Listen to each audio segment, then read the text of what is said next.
Hi hello எல்லோருக்கும் வணக்கம். இன்னைக்கு நாம திருமலா திருப்பதி இன்ஃபோ பை கேஹெச்எம் சேனல்ல திருப்பதி வெங்கடேஷ பெருமாளை தரிசனம் செய்வதற்காக இருக்கக்கூடிய senior citizens, physically challenge people மற்றும் மெடிக்கல் இஷ்யூஸ் இருக்கக்கூடியவர்களுக்கான தரிசன டிக்கெட் தகவல்களை பற்றி பார்க்கலாம்.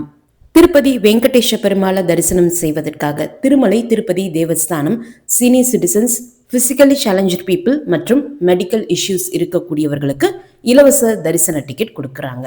இந்த இலவச தரிசன டிக்கெட்டை நம்ம ஆன்லைன்ல கண்டிப்பாக புக் பண்ணிக்கணும். இந்த இலவச தரிசன டிக்கெட்டை டிடிடி ஆப் அல்லது டிடிடி வெப்சைட் மூலமாக நம்ம புக் பண்ணிக்கலாம். டிக்கெட்டை நம்ம ஆன்லைன்ல புக் பண்ணால் மட்டுமே தரிசனத்திற்காக நம்மளை அலோவ் பண்ணுவாங்க. இந்த தரிசன டிக்கெட் ஆன்லைன்ல மட்டும்தான் கிடைக்கும். ஆஃப்லைன்ல நேரடியாக திருமலை மற்றும் திருப்பதியில எங்கேயுமே கிடைக்காது. இந்த இலவச தரிசன டிக்கெட் புக் பண்ணக்கூடிய மெயின் கேட்டகரி பீப்புள் என்று சொல்லப்படக்கூடிய senior citizens, physically challenge people மற்றும் மெடிக்கல் இஷ்யூஸ் இருக்கக்கூடியவங்க, அவங்களோடு சேர்த்து அவங்களுடைய உதவிக்காக ஒரு ஹெல்ப்பரையும் தரிசனத்திற்காக அழைச்சிட்டு போகலாம். ஹெல்ப்பருக்குமே திருமலை திருப்பதி தேவஸ்தானம் இந்த தரிசன டிக்கெட் இலவசமாக தான் கொடுக்குறாங்க. Main category people plus helpers இவங்க எல்லாரும் உள்பட ஒரு நாளுக்கு 1000 தரிசன டிக்கெட்டுகள் என்ற விகிதத்துல ஒரு மாதத்தினுடைய அனைத்து தரிசன டிக்கெட்டுகளையுமே முழுமையாக 3 மாதங்களுக்கு முன்னதாகவே ஆன்லைன்ல டிடிடி ரிலீஸ் பண்ணிடுவாங்க. உதாரணத்திற்கு ஏப்ரல் மாதத்துல நம்ம திருப்பதி தரிசனத்திற்காக போறதுக்கு ஜனவரி மாதத்திலேயே இந்த தரிசன டிக்கெட் புக் பண்ணிடணும். மே மாதத்துல திருப்பதி தரிசனத்திற்கு போறதுக்காக பிப்ரவரி மாதத்திலேயே இந்த தரிசன டிக்கெட் புக் பண்ணிடணும். இந்த தரிசன டிக்கெட் ரொம்ப வேகமாகவே புக் ஆகிடும். மேக்சிமம் 3 to 3.5 நிமிடத்திற்குள்ளேயே இந்த தரிசன டிக்கெட் கம்ப்ளீட்டா புக் ஆகி முடிஞ்சிடும். ஸோ இந்த டிக்கெட்டை நம்ம வேகமா புக் பண்ற மாதிரி தான் இருக்கும். இந்த தரிசன டிக்கெட் எப்படி புக் பண்ணணும் என்கிற ஸ்டெப் பை ஸ்டெப் வீடியோனுடைய லிங்க் இந்த வீடியோனுடைய ஃபர்ஸ்ட் கமெண்ட்ல நான் கொடுக்குறேன். நீங்க தேவைப்பட்டால் செக் பண்ணி பார்த்துக்கலாம். அதே சமயம் திருப்பதி மற்றும் திருமலை தரிசன தகவல்கள் உடனுக்குடன் உங்களுடைய மொபைலில் கிடைப்பதற்கு எங்களுடைய சேனலினுடைய வாட்ஸ்அப் மற்றும் டெலகிராம் சேனல்ஸில் நீங்கள் ஜாயின் பண்ணிக்கலாம். அதனுடைய லிங்க்ஸும் இந்த வீடியோனுடைய ஃபர்ஸ்ட் கமெண்ட்ல நான் கொடுக்குறேன். சீனியர் சிட்டிசன் கேட்டகரியில் இந்த தரிசன டிக்கெட் புக் பண்ணுறதுக்கு டிடிடி வயது வரம்பு ஃபிக்ஸ் பண்ணியிருக்காங்க. சீனியர் சிட்டிசன் என்பவர்கள் 65 வயது அல்லது 65 வயதிற்கு மேற்பட்டவர்களாக இருக்கணும். சீனியர் சிட்டிசன்ஸினுடைய ஹெல்ப்பர் ஸ்பௌஸாக தான் இருக்கணும் என்று டிடிடி ரூல் ஃபிக்ஸ் பண்ணியிருக்காங்க. இருந்தாலுமே ஸ்பௌஸ் வர முடியாத பட்சத்திலேயோ ஸ்பௌஸ் இல்லாத பட்சத்திலேயோ சீனியர் சிட்டிசன்ஸ் அவங்களுடைய பிளட் ரிலேட்டிவ்ஸ், மகன் மகள் அல்லது அண்ணன் அக்காவினுடைய மகன் மகள், இப்படி யாரை வேண்டுமானாலும் நீங்க ஹெல்ப்பராக அழைச்சிட்டு போகலாம். நீங்க ஹெல்ப்பர் கேட்டகரியில ஸ்பௌஸை அழைச்சிட்டு போறதாக இருந்தாலும் பிளட் ரிலேட்டிவ்ஸை நீங்க அழைச்சிட்டு போறதாக இருந்தாலும் அவர்களுடைய வயது கண்டிப்பாக 50 வயது அல்லது 50 வயதிற்கு மேற்பட்டு இருக்கணும். இந்த ரூல் கண்டிப்பாக டிடிடி செக் பண்ணுவாங்க. சீனியர் சிட்டிசன்ஸ் இந்த தரிசனத்திற்காக போகக்கூடிய சமயத்தில் 12 வயதிற்கு குறைவான அவங்களுடைய பேரன் பேத்திகளை கண்டிப்பாக அழைச்சிட்டு போகக்கூடாது. அவங்களுக்கு ஹெல்பஸாக வரக்கூடியவர்களும் அவர்களுடைய 12 வயதிற்கு குறைவான குழந்தைகளை அழைச்சிட்டு வரக்கூடாது. அவங்கள தரிசனத்திற்காக அலோவ் பண்ண மாட்டாங்க. பிசிக்கலி சேலஞ்சு பீப்புள் மற்றும் மெடிக்கல் இஷ்யூஸ் கேட்டகரியில் இந்த தரிசன டிக்கெட் புக் பண்ணக்கூடியவர்களுக்கு எந்தவித ஏஜ் லிமிட்டும் கிடையாது. ஹெல்பர்ஸுக்கும் ஏஜ் லிமிட் கிடையாது. ஹெல்ப்பராக நீங்க யாரை வேண்டுமானாலும் அழைச்சிட்டு வரலாம்.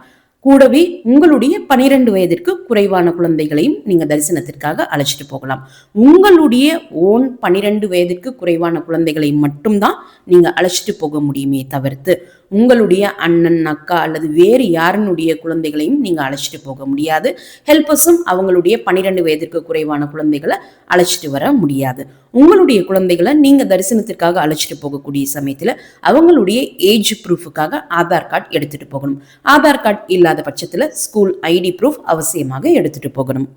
இந்த தரிசன டிக்கெட் புக் பண்ணும்போது ஒரு ஃபோட்டோ அல்லது ஒரு பிடிஎஃப் ஃபைல் அப்லோட் பண்ண வேண்டியிருக்கும்.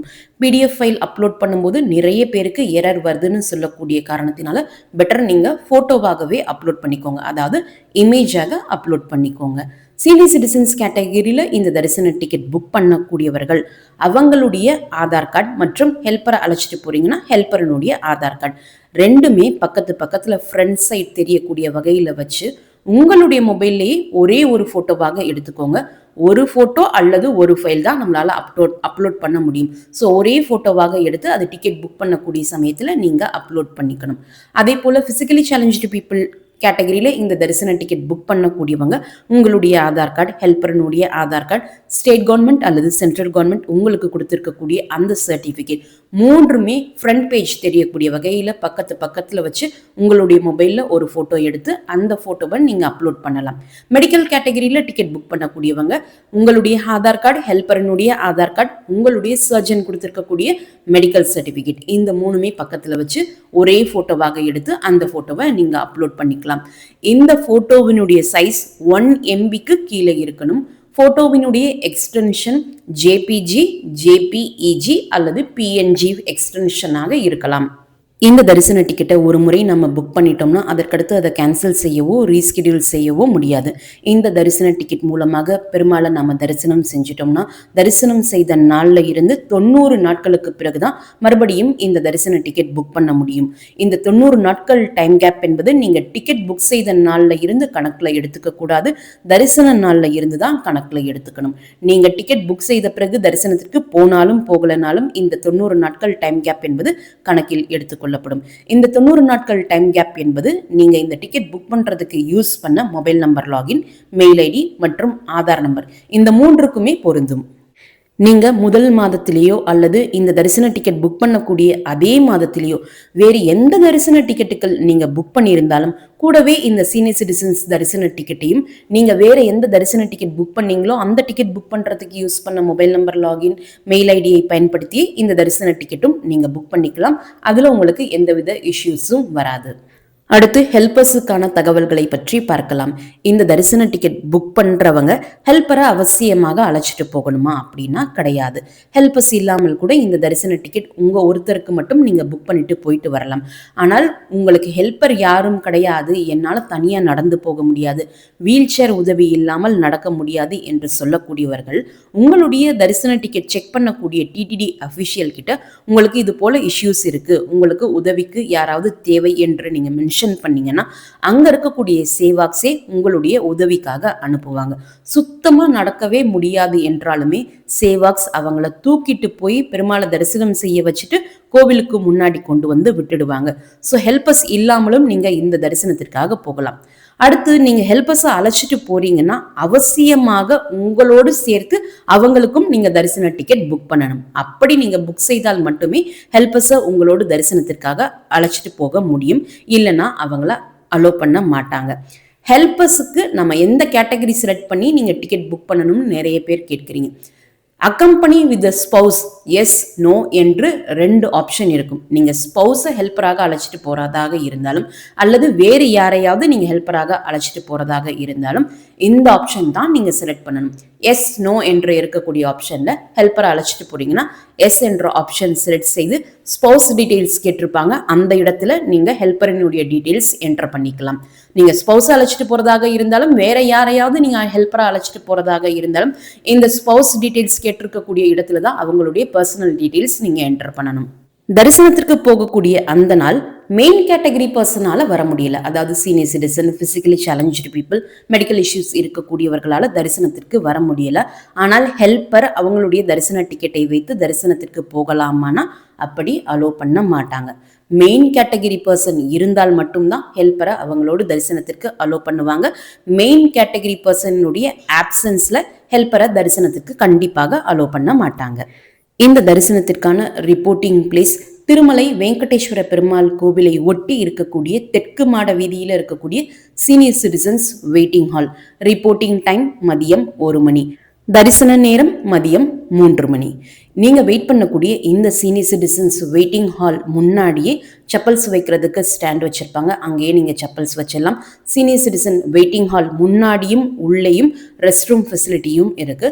சீனியர் சிட்டிசன்ஸ் வெயிட்டிங் ஹாலுக்கு உள்ளேயே உங்களுடைய மொபைல் மற்றும் லக்கேஜ் டெபாசிட் பண்ணக்கூடிய இடமும் இருக்கு. அங்கேயே நீங்க உங்களுடைய பொருட்களை டெபாசிட் பண்ணிட்டு தரிசனம் முடிச்சுட்டு வந்த உடனே இதே இடத்திலேயே உங்களுடைய பொருட்களை நீங்க திரும்ப வாங்கிக்கலாம். இந்த சீனியர் சிட்டிசன்ஸ் வெயிட்டிங் ஹாலுக்குள்ளேயே ட்ரிங்கிங் வாட்டர் ஃபெசிலிட்டி இருக்கு. அன்றைய நாளினுடைய அன்னப்பிரசாதமாக ஏதாவது ஒரு அன்னப்பிரசாதம் அங்கேயே கொடுத்துருவாங்க. ஸோ எல்லா வசதிகளும் இந்த சீனியர் சிட்டிசன்ஸ் வெயிட்டிங் ஹாலில் இருக்கும். அதே போல் நீங்கள் தரிசனம் முடிச்சுட்டு வந்த பிறகு உங்களுடைய பொருட்களை இந்த இடத்துல வாங்கிட்டு வெயிட்டிங் ஹாலுக்கு ஆப்போசிட்லேயே லட்டு கவுண்டருக்கு போகிறதுக்கான வழி இருக்கும். அந்த லட்டு கவுண்டரில் கவுண்டர் நம்பர் 3 மற்றும் 4, கவுண்டர் நம்பர் 3, 4 இந்த 2 கவுண்டர்ஸில் இந்த தரிசன டிக்கெட் ஹோல்டர்ஸுக்கு என்றே பிரத்யேகமாக லட்டு கொடுப்பாங்க. அந்த கவுண்டர்ஸில் கூட்டம் குறைவாக இருக்கும். அங்கே போய் நீங்கள் உங்களுடைய தரிசன டிக்கெட்டை கொடுத்து லட்டு வாங்கிக்கலாம். ஒருத்தருக்கு ஒரு 50 ரூபாய் லட்டு இலவசமாக கொடுப்பாங்க. இந்த தரிசன டிக்கெட்டை வைத்து ஆன்லைனில் டிடிடி ரூம் புக் பண்ண முடியுமா என்றால் உங்களுக்கும் உங்களுடைய ஹெல்ப்பருக்கும் சேர்த்து ஒரே மொபைல் நம்பர் லாகின்ல, அதாவது 2 பேருக்கு இந்த தரிசன டிக்கெட் புக் பண்ணியிருக்கீங்கன்னா அந்த தரிசன டிக்கெட்டை வைத்து நீங்க ஆன்லைன்ல ரூம் புக் பண்ணலாம். ஹெல்ப்பருக்கு இல்லாமல் உங்களுக்கு மட்டும், அதாவது தனி ஒரு நபருக்கு மட்டும் இந்த தரிசன டிக்கெட் புக் பண்ணியிருக்கீங்கன்னா ஆன்லைன்ல டிடிடி ரூம் புக் பண்ண முடியாது. தனி ஒரு நபருக்கு ஆன்லைன் ஆஃப்லைன் மூலமாகவோ திருமலை மற்றும் திருப்பதியில டிடிடி ரூம் கொடுப்பது கிடையாது. இந்த வெயிட்டிங் ஹாலுக்கு வர்றதுக்கு பேட்டரி கார் வசதிகளும் டிடிடி செஞ்சு கொடுக்குறாங்க. இந்த பேட்டரி கார் வசதிகள் 2 இடத்துல இருக்கும். எஸ்வி மியூசியமுக்கு ஆப்போசிட்ல இருக்கக்கூடிய WQ கேட்ல இருந்து பேட்டரி கார் கிளம்பும். இந்த பேட்டரி கார்ல ஏறினீங்கன்னா இந்த சீனியர் சிட்டிசன்ஸ் வெயிட்டிங் ஹால் வாசல் வரைக்கும் கொண்டு வந்து விட்டுடுவாங்க. எங்கேயுமே நடக்க வேண்டிய அவசியம் இருக்காது. அடுத்து ராம்பகிஷா பஸ் ஸ்டாண்டுக்கு ஆப்போசிட்ல இருக்கக்கூடிய ET3 ET4 கேட் என்று இருக்கும். அந்த இடத்துல இருந்தும் பேட்டரி கார் புறப்படும். இந்த இடத்துல நீங்க பேட்டரி கார் ஏறினீங்கன்னா திருமலை கோவில் வரைக்கும் தான் கொண்டு வந்து விடுவாங்க. அங்கிருந்து வெயிட்டிங் ஹாலுக்கு நம்ம நடந்து வர்ற மாதிரி தான் இருக்கும். இந்த பேட்டரி கார் ஓரளவுக்கு காலையில் 11:30 மணியிலிருந்து இந்த 2 இடங்கள்ல கிடைக்க ஆரம்பிக்கும். 12 மணிக்கு போறீங்கன்னா அவசியமாக இந்த இடங்கள்ல பேட்டரி கார் இருக்கும். நீங்க போகக்கூடிய நேரத்தில் அங்க பேட்டரி கார் இல்லைனாலும் அதே இடத்துல ஒரு 10 நிமிஷம் நீங்க வெயிட் பண்ணீங்கன்னா அழைச்சிட்டு போனவங்களை டிராப் பண்ணிட்டு மறுபடியும் அதே இடத்துக்கு பேட்டரி கார் திரும்ப வரும். அதன் மூலமாக நீங்க இந்த வெயிட்டிங் ஹாலுக்கு போகலாம். அடுத்து தரிசன கியூலையோ கோவிலுக்குள்ளேயோ வீல் சேர் அலோவ் பண்ண மாட்டாங்க. இந்த வெயிட்டிங் ஹால் வரைக்கும் மட்டும்தான் வீல் சேர் அலோவ் பண்ணுவாங்க. எக்ஸாக்டா மதியம் 3 மணிக்கு தரிசன கியூல ஜாயின் பண்றதுக்கு அலோவ் பண்ணுவாங்க. நீங்க இந்த தரிசன கியூலயே கொஞ்சம் முன்னாடி எல்லாம் இருக்கீங்கன்னா 3/4 மணி நேரத்திலேயே தரிசனம் பார்த்துட்டு கோவிலை விட்டு வெளியே வந்துடலாம். இந்த தரிசனத்திற்காக கோவிலுக்குள்ள போகக்கூடிய சமயத்துல இந்த தரிசன டிக்கெட் ஹோல்டர்ஸ் மட்டும்தான் கியூல அலோவ் பண்ணுவாங்க. வேறு யாரையுமே அலோவ் பண்ண மாட்டாங்க. சப்போஸ் இந்த தரிசனத்திலேயே நீங்க கடைசியாக கியூல நிற்கிறீங்கன்னா உங்களுக்கு பின்னாடியே மற்ற தரிசன டிக்கெட் ஹோல்டர்ஸும் வர ஆரம்பிச்சிருவாங்க. ஸோ நீங்க பின்னாடி கியூல இருக்கும் பட்சத்திலையும் மேக்சிமம் 1 மணி நேரத்திலிருந்து 1.25 மணி நேரத்துக்குள்ள நீங்க தரிசனம் பார்த்துட்டு வந்துடலாம். ஸோ கேரண்டீடாக 4.25 மணிக்கு நீங்க கோவிலை விட்டு தரிசனம் பார்த்துட்டு வெளியே வந்துடலாம். இந்த தரிசன டிக்கெட் புக் பண்ணும்போது அப்லோட் பண்ணக்கூடிய ஃபோட்டோஸில் ஏதாவது நீங்கள் மிஸ்டேக் பண்ணியிருக்கீங்கன்னு வச்சுக்கோங்க. சப்போஸ் உங்களுடைய ஆதார் கார்டு மட்டும்தான் அப்லோட் பண்ணீங்க, ஹெல்ப்பரினுடைய ஆதார் கார்டு மிஸ் பண்ணிட்டீங்க, அல்லது சென்ட்ரல் அல்லது ஸ்டேட் கவர்மெண்ட் கொடுக்கக்கூடிய அந்த சர்டிஃபிகேட்டை மிஸ் பண்ணிட்டீங்க, இது போல் நீங்கள் எந்த தப்பு பண்ணியிருந்தாலும் பிரச்சனையே கிடையாது. நீங்கள் தரிசனத்திற்காக போகக்கூடிய சமயத்தில் இந்த சர்டிஃபிகேட்ஸ் எல்லாமே சரி பார்த்துட்டு, சீனியர் சிட்டிசன்ஸாக இருக்கீங்கன்னா உங்களுடைய ஆதார் கார்டு, அதே போல் ஃபிசிக்கலி சேலஞ்சு பீப்புள் கேட்டகரியில் நீங்கள் புக் பண்ணியிருக்கீங்கன்னா உங்களுடைய ஸ்டேட் கவர்மெண்ட் சென்ட்ரல் கவர்மெண்ட் கொடுத்திருக்கக்கூடிய சர்டிஃபிகேட், ஆதார் கார்டு, இது எல்லாமே ஒரிஜினல் காப்பீஸ் சரி பார்த்த பிறகுதான் தரிசனத்திற்கு அலோவ் பண்ணுவாங்க. அந்த சமயத்தில் நீங்கள் உங்களுடைய இந்த ஐடி ப்ரூஃப்ஸ் எல்லாமே நீங்கள் காமிச்சிக்கலாம். ஸோ நீங்கள் அப்லோட் பண்ணும்போது ஏதாவது மிஸ்டேக் பண்ணியிருந்தாலும் எந்தவித இஷ்யூஸும் கிடையாது. ஆனால் ஆதார் கார்டு நம்பர் மட்டும் எந்தவித பிழையும் இல்லாமல் கரெக்டாக டைப் பண்ணிடுங்க. அதுதான் ரொம்ப முக்கியம். பேரில் கூட நீங்கள் ஸ்பெல்லிங் மிஸ்டேக்ஸ் பண்ணியிருந்தாலும் எந்தவித பிரச்சனையும் கிடையாது. ஆதார் கார்டு நீங்கள் கொண்டு போகக்கூடிய காரணத்தினால உங்களுடைய ஃபோட்டோவும் நீங்கள் நேரில் வந்திருக்கக்கூடிய நபரும் ஒரே நபரா என்பதை அவங்களே சரி பார்த்துப்பாங்க. அதனால் ஸ்பெல்லிங் மிஸ்டேக்ஸ் பண்ணியிருக்கீங்கன்னா எந்தவித பிரச்சனையும் கிடையாது. அடுத்து மெடிக்கல் கேட்டகரியில் இந்த தரிசன டிக்கெட் புக் பண்ணுறதுக்கு டிடிடி சில மெடிக்கல் இஷ்யூஸ் மென்ஷன் பண்ணியிருக்காங்க. அவங்க மட்டும்தான் இந்த தரிசன டிக்கெட் புக் பண்ண முடியும். அந்த medical issues open heart surgery, kidney transplant, liver transplant, dialysis, brain surgery, cancer, spine surgery. Spine சர்ஜரியில் கூடவே இன்னொரு ரூலும் மென்ஷன் பண்ணியிருக்காங்க. Specifically for those who are unable to walk என்பதையும் மென்ஷன் பண்ணியிருக்காங்க. ஸோ இந்த ஹெல்த் இஷ்யூஸ் இருக்கக்கூடியவங்க இந்த தரிசன டிக்கெட் புக் பண்ணிக்கலாம். சப்போஸ் இந்த ஹெல்த் இஷ்யூஸ் இல்லாமல் வேறு ஏதாவது ஹெல்த் இஷ்யூஸ் இருந்து நீங்கள் இந்த டிக்கெட் புக் பண்ணலாமா என்றும் சிலர் கேட்குறீங்க. அதனை பற்றி எனக்கு கிளியர் ஐடியா எதுவும் கிடையாது. அப்படி நீங்கள் ஏதாவது உங்களுக்கு குவரிஸ் இருந்துச்சுன்னா டிடிடி ஹெல்ப்லைனுக்கு நீங்கள் கால் பண்ணி கிளாரிஃபை பண்ணிக்கலாம். டிடிடி ஹெல்ப்லைனுடைய நம்பர் 155257. இந்த வீடியோவை மறக்காம உங்களுடைய ஃப்ரெண்ட்ஸ், ஃபேமிலி மெம்பர்ஸ், நெய்பர்ஸ் மற்றும் கொலீக்ஸ் கூடயும் ஷேர் பண்ணுங்க. நிறைய நண்பர்களோடு இந்த வீடியோவை ஷேர் பண்ணும்போது அவங்களுக்குமே இந்த தகவல்கள் பயனுள்ளதாக இருக்கும். திருமலை மற்றும் திருப்பதி பற்றிய மேலும் பல தகவல்களுக்கு எங்களுடைய சேனலை இப்போவே சப்ஸ்கிரைப் பண்ணிக்கோங்க. மீண்டும் ஒரு நல்ல தகவலுடன் உங்களை சந்திக்கும் வரை நன்றி, வணக்கம்.